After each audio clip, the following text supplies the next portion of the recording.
Satellite radio. Everybody clap nice and loud for a very funny man named Ryan Connor.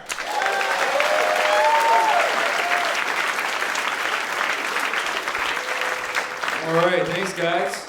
How's everybody doing? All right, decent. Decent energy. Not the Def Jam level I was hoping for, but I'll settle for like a third of the room saying whoo. All right. I was riding in a car with one of my good friends and his coworker, and we didn't know the coworker at the time, so the conversation was like really superficial. And then out of the blue, this guy just goes, "Man, hopefully by the time I get home, all my overweight seniors porn will be finished downloading." Then there was 3 seconds of really awkward silence, and I thought we were all quiet for the same reason, and then my friend goes, "What, do you have dial-up or something?" I was like, I'm pretty sure that's not the weird part of what he said, man. I'm also pretty sure you just told on yourself, so that works. I'm originally from DC, and I have a huge, very multiracial family. So here's the breakdown. So my parents got divorced when I was 2, and my mom and stepdad have been together since I was 4. My stepdad is black, so all right, I have 11 brothers, and my stepdad is black. I have 2 black stepbrothers from his previous marriage, 4 adopted brothers who are black, 2 Vietnamese brothers, a Chinese brother, and 2 white brothers. And I'm like right in the middle. Like, picture a Benetton ad, but not douchey as hell. Like, it's a Benetton ad, but you don't want to slap the people in it. It's like that. But since we grew up together, like, no one is their racial stereotype. Like, we're all just an even blend of all the races. Like the future, you know? Like everyone's into egg rolls and basketball. So we're gonna have a pretty bright future, all right? But I don't get racial stereotypes sometimes because I have no point of reference. Like one time a guy told me a racist joke and I just thought he was asking me a question. He goes, there's a black guy, Hispanic guy, and an Asian guy in the back of a car. Who was driving? I was like, my mom? I don't know. It's like, when was this? Tuesdays or soccer practice. Like, why are you asking me? Another time, a comic friend of mine was writing a joke. He was like, dude, I need a Chinese stereotype for this joke. You have a Chinese brother, right? I was like, yeah, man. They eat all the deviled eggs at Thanksgiving. He's like, that might be too specific. I'm not sure if that's an across-the-board Chinese thing. I'm gonna have to stick with the driving one, I guess. And I hate telling people about my family in social situations. I always get weird questions. Like, the weirdest question I ever got, this girl just looks at me dumbfounded and goes, so how's your family feel about racism? It's like, we're for it. Like, what do you mean? What? Why would you ask that to any human? The most common question I get, though, and I get this from almost every single white person, and it's, so what was that like in the house growing up? What was it like in the house? And they're not asking in a racist way. I think it's an Angelina Jolie sort of, I might want one of those kind of ways. And I don't know how to respond to that. It's like, how do you describe your family to a stranger in a few words? So I'm like, I don't know, it's probably just like your house except with more lotion in it. Like just picture your house except with lotion and hot sauce on every flat surface. If you don't get that, you've never been in a black household. Portland, I'm not surprised. Which ones are black people? Are they the short ones? No. My parents' house is basically a lotion buffet. It's like, it's just an assortment. Hey, why are you putting that on your hands? That's neck lotion. What? Like, I don't know how people think I'm gonna respond to that. Like, what was it like in the house? Like they think just because there's different races, there was a race war going on. Like, I'm gonna be like, it was a lot like Do the Right Thing. Mixed with a little Big Trouble in Little China. Little swamp people thrown in. Like it's a family living in harmony. It's not like I was accusing my stepdad of stealing all our good white women,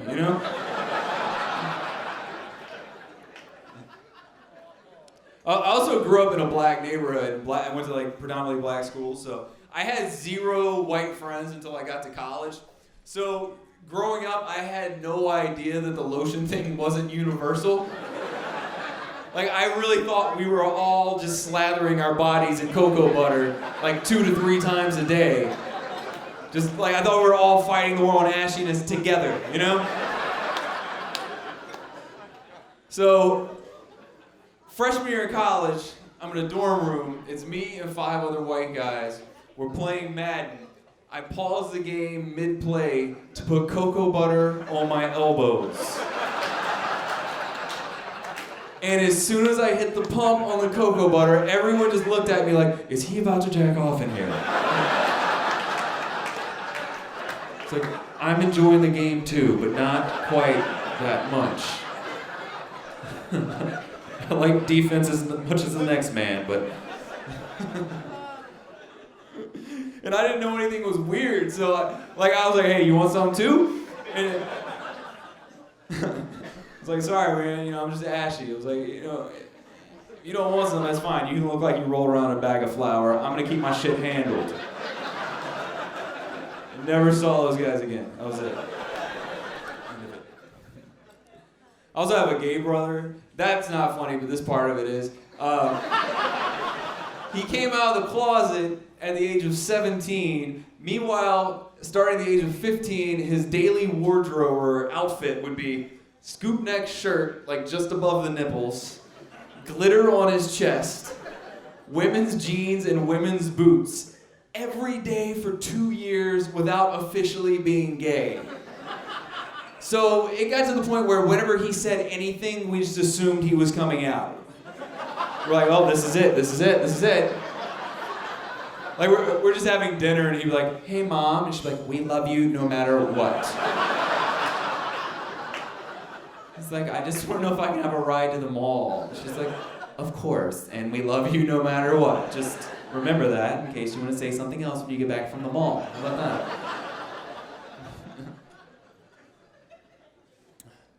Big news on the home front. July 13th, I'm getting health insurance, so how about it?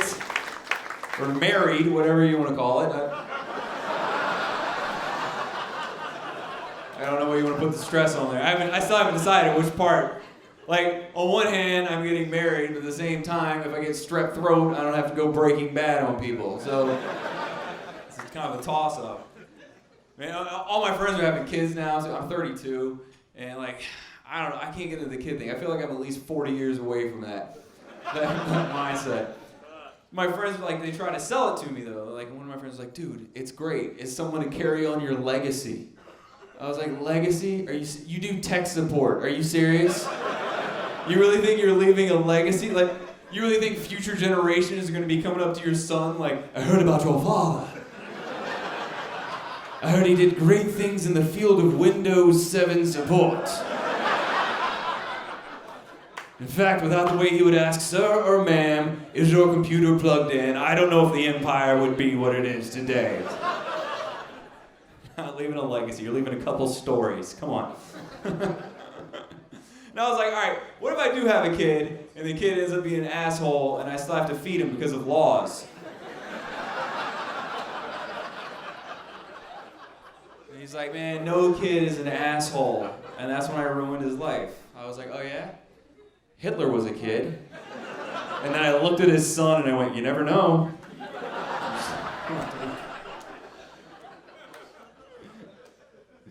This is actually, I also got married when I was 24. Oops! Whoopsie. It was more of a scrimmage than a marriage, really. It was just like a run through for later. So a lot of my friends were like, dude, are you sure you want to do this again? You know, like, what if you make another mistake? I'm like, I'm not stupid. I learned from my mistake. What I did wrong the first time was I married the worst person on earth. So all I have to do is not marry Ann Kennedy of Minneapolis, Minnesota again. It's like, that's the trick. Just don't marry Ann Kennedy of Minneapolis, Minnesota. All of you, that is my gift to you. Do not marry her. She will ruin your life. People are like, what is she like? How can she be so bad? The only way I can describe her is picture Pol Pot without the resources. That's genocidal dictator with no power, just fucking killing you inside. Like that. Anyway, here are some of the reasons why I hated her, and you can too. All right? First, and these are all small things, but they add up. It just makes for a terrible person. First, she was one of those people who was just like way too into brunch. Just like, everyone likes to have eggs at noon, but don't act like they're fucking serving rainbows and time machines. Like brunch is just breakfast after people with kids have had breakfast. That's all it is. It's not special, but certain people, they just get so excited about it, it ruins it for the rest of us. Same idea as Dave Matthews Band, I think. Like, if their fans would just shut the fuck up, everyone else would be like, you know what, I do kind of like them.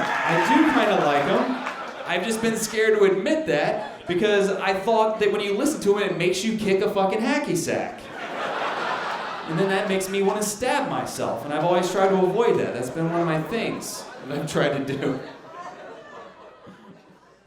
Also, I remember another time, someone asked her to describe herself in one word, and she goes, sarcasm, which, first, just yuck. And also, like, that's not a personality trait. That's a linguistic tool. Like, that's like saying describe yourself, and you're like, metaphor.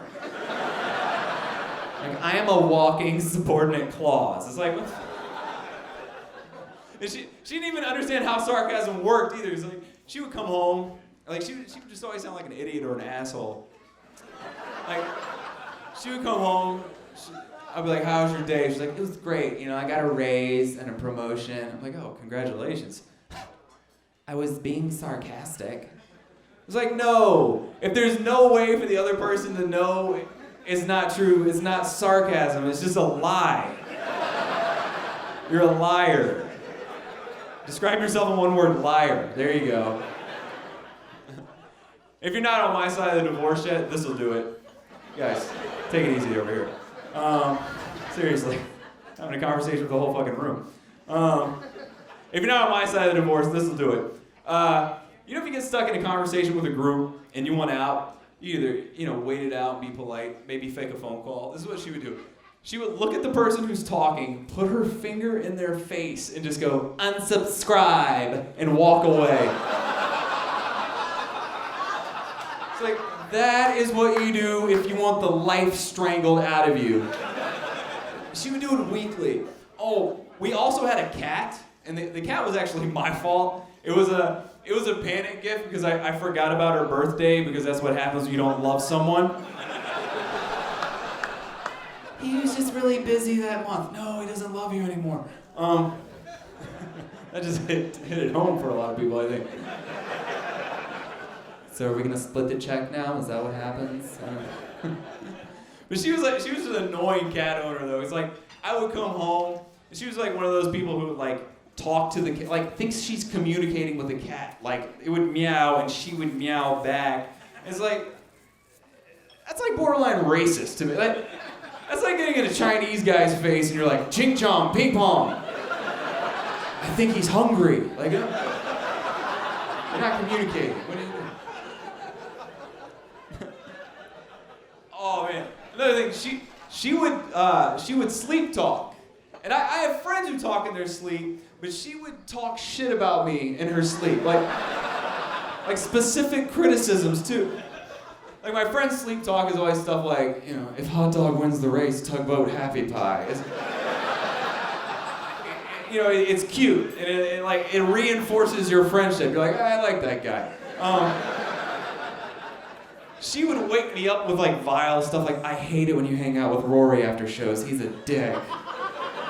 And I just started responding with worse stuff. I would just be like, I hate it when you take your next breath.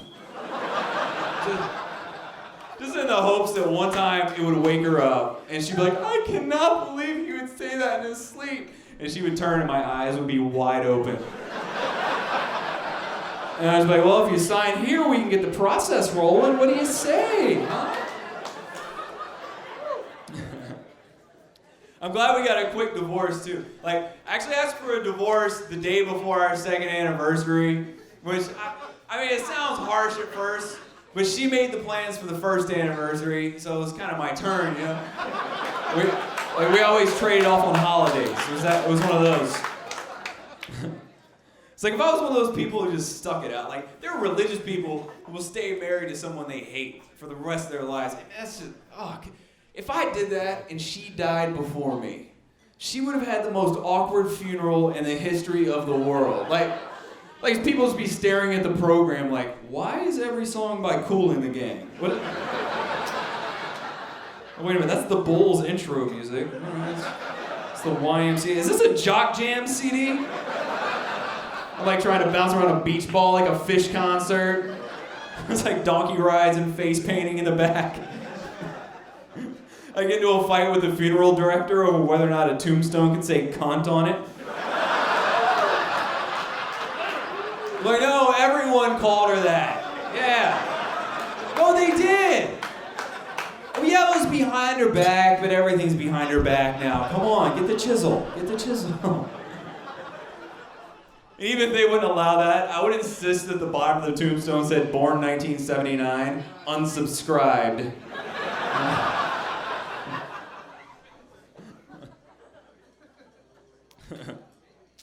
I'm just glad I'm not dating anymore. I was terrible at it. Last girl I went on a date with before I met my fiance, it was a first date. We hung out for like 4 hours at a bar. And we went back to my apartment, and we're just talking. And then out of the blue, she just goes, look, just tell me what you want. I will do anything, seriously, anything. I was like, you can start with not scaring the shit out of me right now. I was like, that was fucking terrifying, because like I said, I'm terrible with women. So like with my limited skill set, if a girl I just met said that to me, then I just assume she is like balls deep in the STD game. Like she has all of them. Like things that we've never even heard of. Like if a girl says that to me and I go along with it, 10 minutes later I expect her to go, I should tell you that I have the Egyptian pussy flu. It's like, what? Like, isn't that what killed the Mayans? What are you talking about? I thought that was gone. Well, what's the next date? Like, you should only say that if it's your boyfriend or you have a safe word, you know? Like, you definitely don't say that to someone who has your name in his phone as Jenny, parentheses, blue shirt.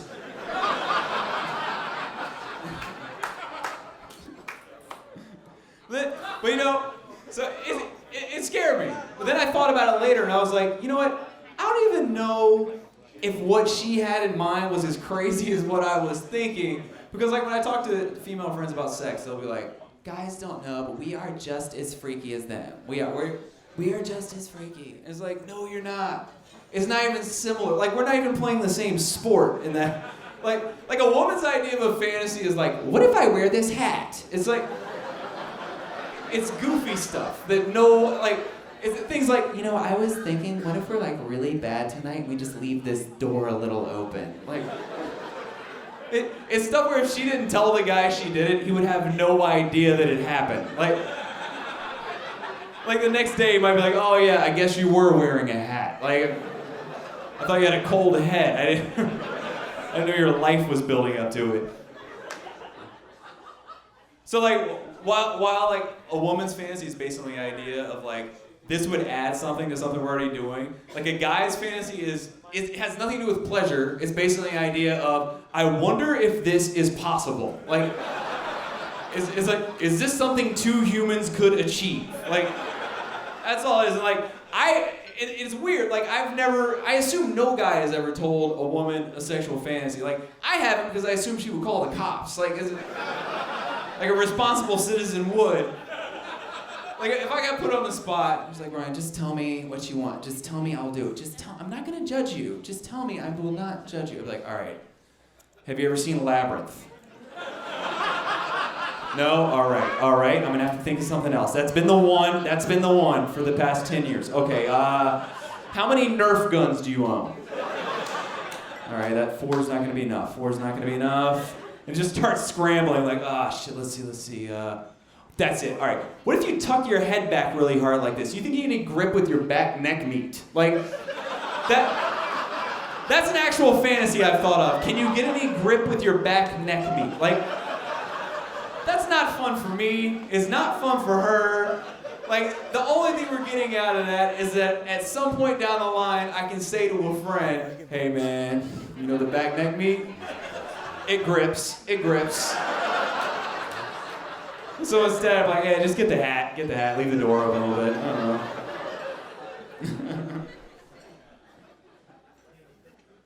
Oh, man. Hey, Sean, if you can hear me in the green room, can you bring me my phone? I want to do a bit that involves my phone. Until then, we'll do this. So, I should have brought it.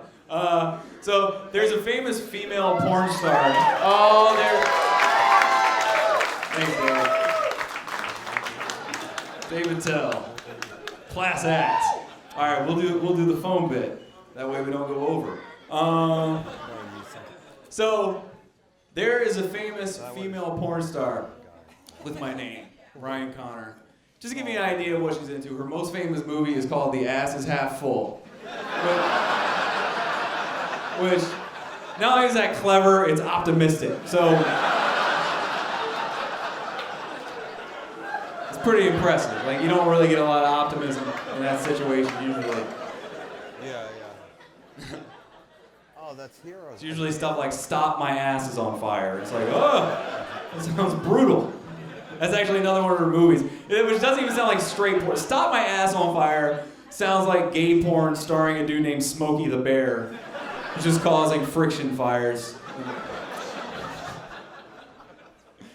So anyway, Ryan Connor, porn star, has fans who try to contact her. They just guess email addresses. Ryan Connor, AOL, Yahoo, Gmail. Every now and then they guess my email address.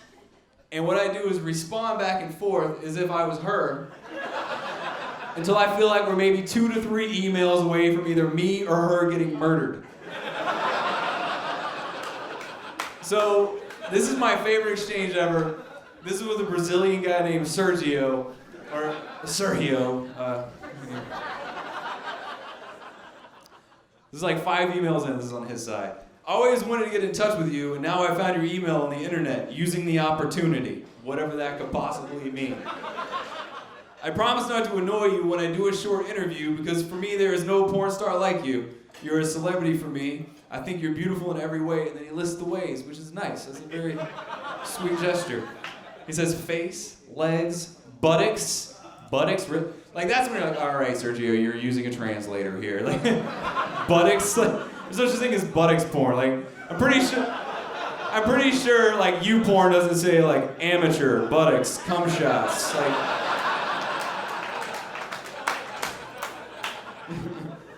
Breast, height. That's my favorite one, height, really? It's video. What are you talking? Girl, I love your height in proportion to the couch you're getting fucked on. It's like, I don't know if you got long legs or a short couch, but I like it. Skin color, racist. Along with their sensuality, that is over, whatever that means. All right, here's the interview. You've been here in Brazil? I said, I have not been there in Brazil. He said, have you done any movie scene with a Brazilian author? If you did, what's his name? Now, he obviously meant actor, but I decided to answer him literally because that's way funnier.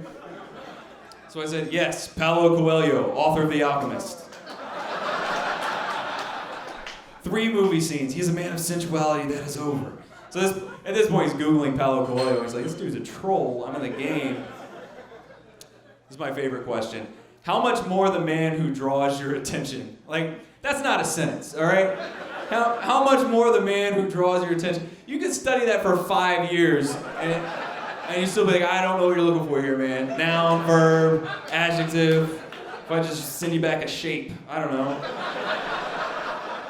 So I responded with something that's even more confusing. I said, it is many much more the man, it is the man who draws my attention as that man is the man. So I just wanted to enter that into a translation site and it just shuts it down. Like you go to Google Translate and it's like, sorry man, we got out of the translation game. We're doing finance now. Name change pending. You feel more pleasure with men of large penises, medium, or small. He's like, please say small. Like, why would you include that? Why? Seriously. What porn star is like, I just want to come home after a long day of work and get a small, tiny dick? And like, I'm pretty sure they're immune, right? So I threw him a curveball. I said, I'm not really a size girl. I have more of a texture fetish. I love penises that feel like corduroy. I just wanted to be sitting at home like, but how? Like, just trying to figure out how to work up a nice corduroy finish. He's like, vertical or horizontal stripes, she didn't say. Going to fabric stores like Michael's or Miguel's or whatever it would be. And finally, have you ever had sex with a fan of yours? I said, yes, I have. But it was one of those handheld fans that you take to Six Flags in the summer. All right, thanks a lot.